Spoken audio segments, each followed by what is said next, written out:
రైతులందరి తరఫున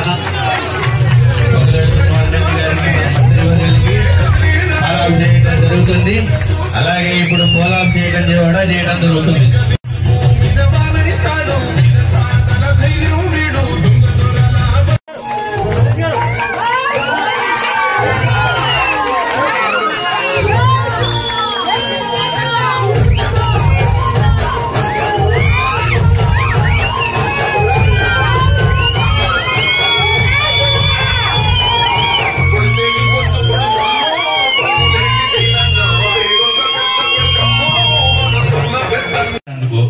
మంత్రివర్గ తరఫున మీ అందరినీ నేనే మిమ్మల్ని మనస్ఫూర్తిగా క్షమించమని అడుగుతూ మా ఊరికి కావాల్సిన ఐటమ్స్ మట్టికి కంపల్సరిగా అన్న కొంచెం పెద్దగా అడుగుతున్నాను ఏమనుకోవద్దు.